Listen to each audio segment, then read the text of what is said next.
to be true.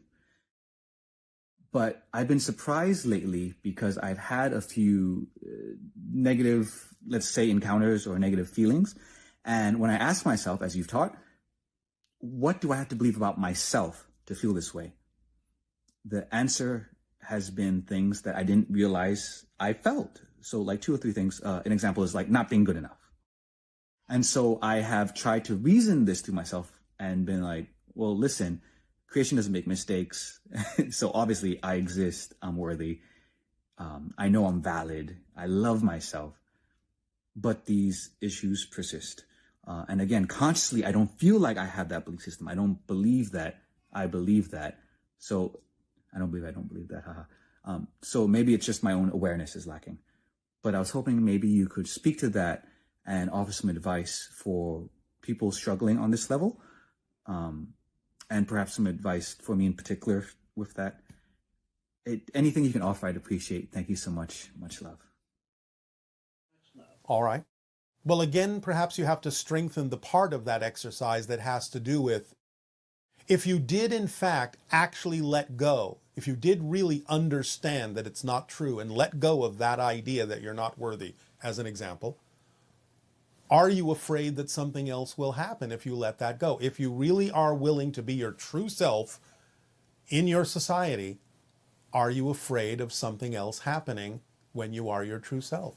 So we would encourage you at this particular point, without too much detail being given to you, to explore that side of the equation. What are you afraid might happen if you did let go of those particular definitions that you're discovering popping up in your unconscious mind?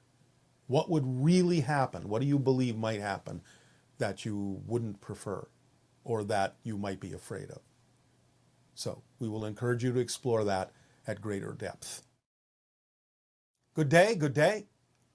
Hi, Bashar. It's wonderful to feel you again. And you as well. Please proceed. Thank you so much. Yes, so I'm wondering if anyone here on Earth are making or getting close to making spaceships the way you are making spaceships. And the reason it will take a while. It will take a while before you can make them the way we do. However, you have the technology to make versions of craft using different kinds of energy that are non-polluting, that are much more advanced than what you have now. You have all of that technology. A lot of it over time has been suppressed by many people in your society who are operating out of fear. But the idea is you have the technology to make versions, but it will take you quite a while to make versions in the way that we do.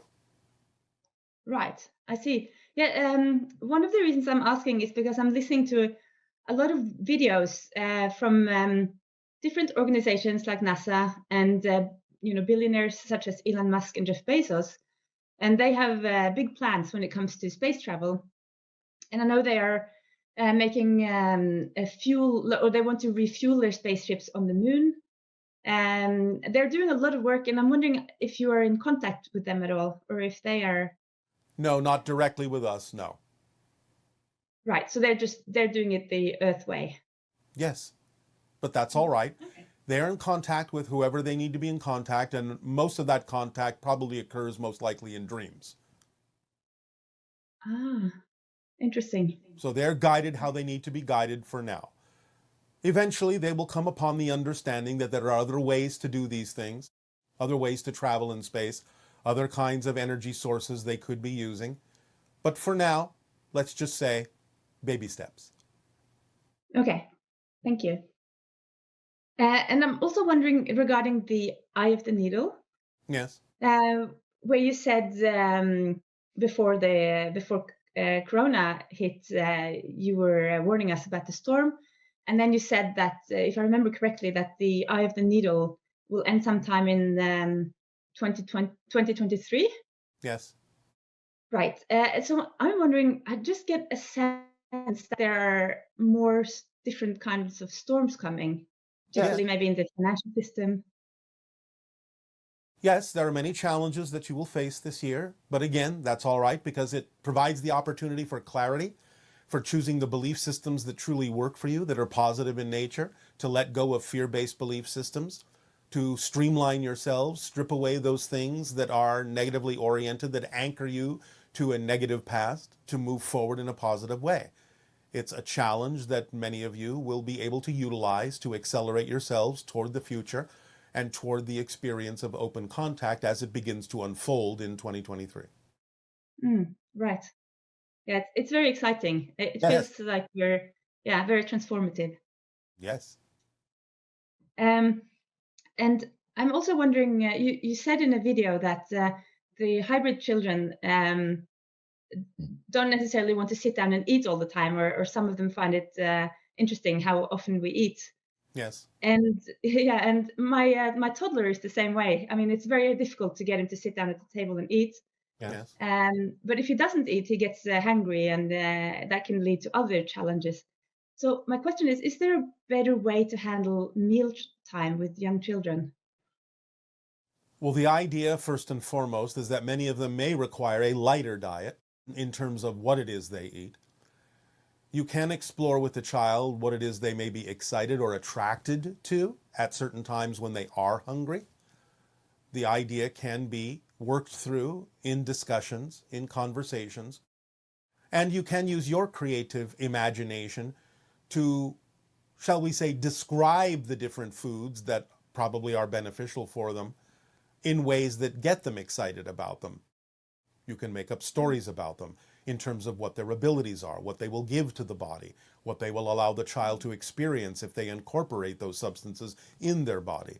Remember, the idea of teaching a child requires the parent and the teacher to be as creative and imaginative as a child in coming up with how to have a conversation that really gives the child an understanding from a different perspective about what certain foods will do for the child to help them thrive and sustain their viability in physical reality. So it's up to you to be creative with the stories about what the different foods will do. Okay. Yeah, excellent. All right. Just if I may, one more. Yes. I'm just wondering if everyone in this community are likely part of the hybridization agenda, right? With a great degree of probability, most individuals who have contact with us through these conversations have something to do with the hybridization agenda in general, most probably. It's not an absolute, but most probably. And if someone was part of the hybridization agenda but is not really attracted to your type of information, does that just mean that they're not ready yet and perhaps will be later? It may mean many things. It may mean they have their own way of interpreting the idea, their own way of expressing it, their own path to follow. That may not necessarily be exactly what seems to be aligned with what we're saying. Nevertheless, yes, it's possible that further down the path, they may key back in to some of the principles that we talk about and share with all of you.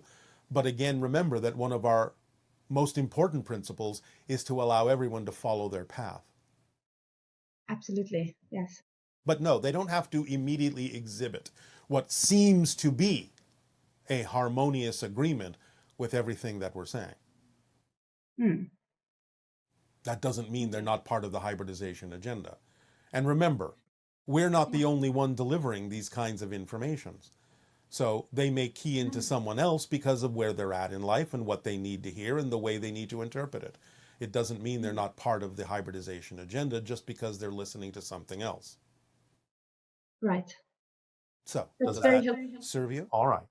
Thank you very much and good day. Thank you. You too. Hello, Bashar.